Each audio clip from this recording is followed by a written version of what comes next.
মধ্যপ্রাচ্যে শান্তি প্রতিষ্ঠা তো দূরের কথা, কাল ইসরায়েলের সেনাবাহিনী এখানে এমন এক কর্মকাণ্ড ঘটালো যা এই পুরো পরিস্থিতিটিকে আরো বেশি জটিল করে তুললো।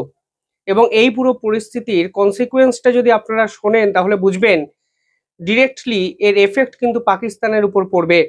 এবং আজকে নজিরবিহীন বাকবিতণ্ডায় রাষ্ট্রসংঘ ফের একবার কেঁপে উঠল এবং বাকবিতণ্ডার কেন্দ্রবিন্দুতে ছিল ভারত ও পাকিস্তান। মঙ্গলবার রাতে গাজার সিটি রিমাল এলাকায় এক বিধ্বংসী এয়ার স্ট্রাইক চালায় ইসরায়েলের সেনাবাহিনী। ইসরায়েলের প্রধানমন্ত্রী নেতানয়াহু এবং নতুন প্রতিরক্ষামন্ত্রী পরিষ্কারভাবে জানিয়েছেন যে এই হামলার মূলে ছিল হামাসের সদ্য নিযুক্ত সামরিক প্রধান মোহাম্মদ ওদেহ। মাত্র 11 দিন আগে গত 15ই মে ইসরায়েল যখন পূর্বতন প্রধান ইজ্জত আলিদানকে খতম করে, ঠিক তখনই এই ওদেহর হাতে কিন্তু ব্যাটন তুলে দিয়েছিল হামাস। এবং এবার হামাসের সেনাপ্রধানকে নির্মমভাবে এয়ার স্ট্রাইকে খতম করলো ইসরায়েলের সেনাবাহিনী।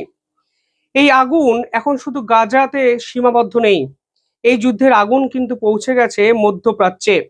আমেরিকার মসনদে বসা ডোনাল্ড ট্রাম্প এই পার্টিকুলার ইস্যুটিকে একটি ভূরাজনৈতিক চাল বা মাস্টার স্ট্রোক হিসাবে ব্যাখ্যা করেছেন। কারণ আজকের দিনে দাঁড়িয়ে ট্রাম্প স্পষ্ট জানিয়েছেন ইরান ও মধ্যপ্রাচ্যের যুদ্ধ থামাতে পাকিস্তান এবং সৌদি আরবকে আব্রাহাম অ্যাকর্ডসে সই করতে হবে এবং ইসরায়েলকে স্বাধীন রাষ্ট্রের স্বীকৃতি দিতে হবে। অর্থাৎ পুরো পরিস্থিতিটি ক্রমশ জটিল জায়গায় কিন্তু যেতে শুরু করলো ইসরায়েলের এই এয়ার স্ট্রাইকের পর। এবং এই মধ্যপ্রাচ্যের যুদ্ধ যা এতদিন ইরান, আমেরিকা এবং ইসরায়েলের মধ্যে সীমাবদ্ধ ছিল, এর ভিতরে কিন্তু এবার ফিলিস্তিন ইস্যু অত্যন্ত গুরুত্বপূর্ণ একটি ইস্যু হয়ে গেল। আমেরিকা একটি ঐতিহাসিক এখানে সিদ্ধান্ত নিতে চলেছে। কি সেই ঐতিহাসিক সিদ্ধান্ত?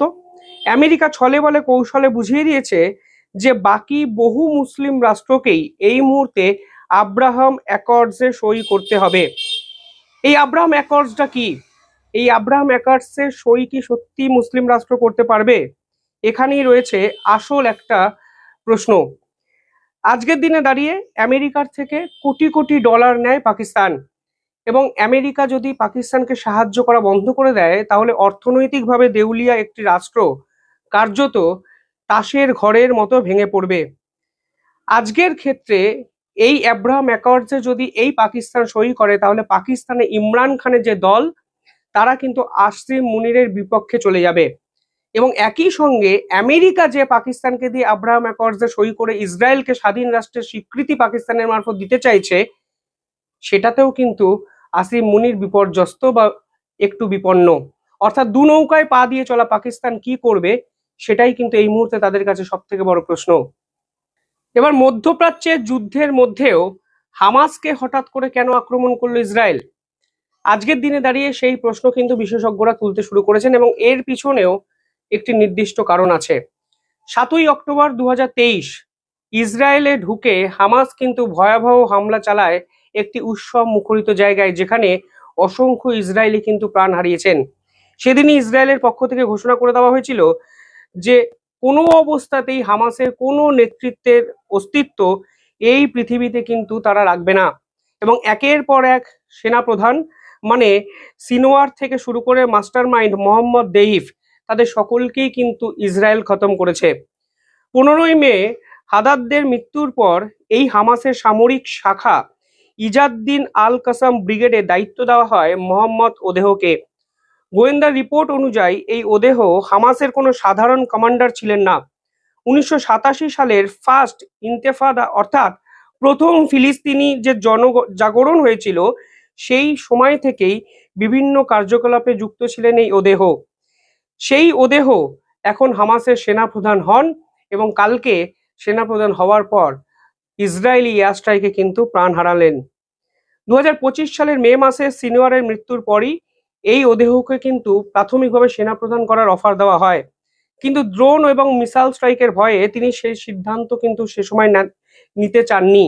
ইসরায়েলের গোয়েন্দাদের দাবি যে ওদেহ ছাড়া হামাসের কোর কাউন্সিলে আর মাত্র একজনই শীর্ষ নেতা বেঁচে আছেন, সে হলো home front commander Imad Aqil. সে আবার 7ই অক্টোবরের হামলায় সরাসরি যুক্ত ছিল না। কিন্তু ওদেহ দিনের পর দিন ইন্টেল সাপোর্ট করে গেছে হামাসকে 7ই অক্টোবরের যুদ্ধের আগে। ফলে ওদেহর এই মৃত্যু ইসরায়েলের কাছে নিঃসন্দেহে সাম্প্রতিক সময় সব থেকে বড় জয়। 2015 সালে গাজায় যে যুদ্ধবিরতি চুক্তি নিয়ে আলোচনা হয়েছে এর পরবর্তী সময় থেকে, সেখানে হামাস পরিষ্কার শর্ত দিয়েছে যে ইসরায়েলকে গাজার 53% জায়গা ছাড়তে হবে, তাহলেই তারা ভারী অস্ত্র সমর্পণ করবে। কিন্তু ইসরায়েল ও নতুন ডিফেন্স মিনিস্টার পরিষ্কার জানিয়ে দিয়েছেন যে কোনো ছাড় নয়, হামাস সম্পূর্ণ নিরস্ত্র হামাসকে হতে হবে, তাহলেই এই আক্রমণ কিন্তু বন্ধ করা হবে।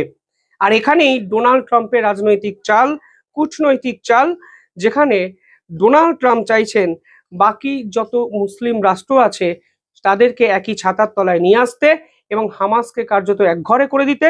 এবং এই মুহূর্তে দাঁড়িয়ে যদি আব্রাহাম অ্যাকর্ডকে গুরুত্ব দিতে পারে মুসলিম রাষ্ট্রগুলো, তাহলেই ডোনাল্ড ট্রাম্প আসলে এই মুহূর্তে সব থেকে বড় জয়টি পাবেন, তা বিশেষজ্ঞরা বলছেন। এবার এখানে দাঁড়িয়ে পাকিস্তান এবং পাকিস্তানের মতো যত মুসলমান রাষ্ট্র আছে তারা কি করবে, নিঃসন্দেহে বড় প্রশ্ন। পাকিস্তান কি আমেরিকার কথা অমান্য করতে পারবে? প্রথমত উত্তর হলো না। পাকিস্তানের অর্থনীতি আইসিইউতে পৌঁছে গেছে। সে দেশের বাজেট তৈরি করা, সরকারি কর্মচারীদের বেতন দেওয়া, সবকিছুর জন্যই আইএমএফ তাদের বিপুল অর্থ সাহায্য করে। এই অবস্থায় দাঁড়িয়ে আমেরিকার এই রকম কঠোর সিদ্ধান্তের বিপক্ষে তারা করবেটা কি? তাদেরকে আব্রাহাম অ্যাকর্ডে সই করতে হবে এবং ইসরায়েলকে স্বাধীন রাষ্ট্রের স্বীকৃতি দিতে হবে, কিন্তু তারা তা কখনোই করতে পারবে না। পাকিস্তান রাজনৈতিক কারণের পাশাপাশি ডিপ্লোম্যাটিক স্তরেও তাদের পাসপোর্টে ইসরায়েল বিরোধী এমন কিছু কথাবার্তা লিখেছেন যা তাদের আন্তর্জাতিক স্তরে আরো হাস্যকর বস্তুতে পরিণত করেছে। আর এই আব্রাহাম অ্যাকর্ডের সুবিধা কিন্তু ভারত ইতিমধ্যেই নিতে শুরু করেছেন এবং ভারত কিন্তু স্ট্র্যাটেজিক অটোনমি বজায় রেখে দিনের পর দিন আইমেক করিডরের যেমন এই যে পরিস্থিতি তা এগিয়ে নিয়ে গেছে। অন্যদিকে ইসরায়েল, ইউএই এবং ভারতবর্ষের ট্রায়াঙ্গুলার যে জোটবন্ধন, সেই জোটবন্ধনের সুফলও কিন্তু ভারতবর্ষ ঘরে তুলতে পেরেছে। এখান থেকে দাঁড়িয়ে পাকিস্তানের ডবল গেম আজকে কিন্তু কার্যত ভেঙে পড়ছে, কারণ একদিকে পাকিস্তান আমেরিকাকে না বলতে পারবে না, অন্যদিকে আব্রাহাম অ্যাকর্ডে তারা সই করে ইসরায়েলকে কিন্তু নিজেদের রাষ্ট্রের বা স্বাধীন রাষ্ট্রের যে দাবি, সেই দাবিতেও একটি সমর্থন জানাতে পারবে না। এই প্রেক্ষাপটে দাঁড়িয়ে হামাসের সেনাপ্রধানের মৃত্যু নিঃসন্দেহে মুসলিম যত রাষ্ট্র আছে তাদের কাছে বড় ধাক্কা, কারণ তারা প্রকাশ্যে এই সমালোচনাটুকু করতে পারছে না। পাশাপাশি আজকে যখন এই কাণ্ডে গোটা বিশ্ব কার্যত চমকে গেল, ঠিক তখন রাষ্ট্রসংঘে ভারতের সঙ্গে পাকিস্তানের নজিরবিহীন এক বাকবিতণ্ডা কিন্তু ধরা পড়ল এবং আজকে ভারত সরাসরি পাকিস্তানকে আলটিমেটাম দেয় একদম রাষ্ট্রসংঘে বসে। ভারতের যিনি প্রতিনিধি তিনি পরিষ্কারভাবে বলেছেন যে এই মুহূর্তে দাঁড়িয়ে পাকিস্তান ভারতকে 1000 টুকরে ভাঙার চেষ্টা করেছে দিনের পর দিন সন্ত্রাসবাদী হামলা চালিয়ে, কিন্তু এই মুহূর্তে দাঁড়িয়ে পাকিস্তান যদি এই হামলা না চালায় তাহলে ভারত কিন্তু কড়া সিদ্ধান্ত নিতে বাধ্য হবে। এবং পরিষ্কারভাবে তিনি বলেছেন যে পাকিস্তান ক্রস বর্ডার টেরোরিজম ধারাবাহিকভাবে চালাচ্ছে এবং এই ক্রস বর্ডার টেরোরিজমের বিপক্ষে ভারতের 100% অধিকার আছে আত্মরক্ষার্থে তার পাল্টা দেওয়া, এবং পাকিস্তানকে এই পাল্টা দেওয়ার সময় যেরকম কনসিকুয়েন্সেস ফেস করতে হবে তা ফেস করার জন্য তারা যেন নিজেদেরকে তৈরি রাখে। পরিষ্কার বলা হচ্ছে পাকিস্তান দিনের পর দিন স্পন্সরশিপ করছে এই ক্রস বর্ডার টেরোরিজমের এবং ভারতবর্ষের সার্বভৌমত্ব এবং টেরিটোরিয়াল ইন্টিগ্রিটি এবং পিসফুল এক্সিস্টেন্সের বিপক্ষে বড়সড় থ্রেট তৈরি করছে পাকিস্তান। এই রকম জিনিস যদি চলতে থাকে তাহলে ভারতকে কিন্তু এর পাল্টা দিতে হবে আত্মরক্ষার্থে। অর্থাৎ রাষ্ট্রসংঘে প্রায় 190টা দেশের সামনে পাকিস্তানকে শুধু বেইজ্জত করা নয়, পাকিস্তানকে রীতিমতো আলটিমেটাম দিল ভারত, যার পাল্টা কিন্তু আজকে পাকিস্তানের পক্ষে দেওয়ার মতো কিছু ছিল না। পুরো ঘটনাগুলো যদি পরপর সাজান তাহলে দেখবেন প্রতি পদক্ষেপে পাকিস্তান এখন বিপদের সম্মুখীন।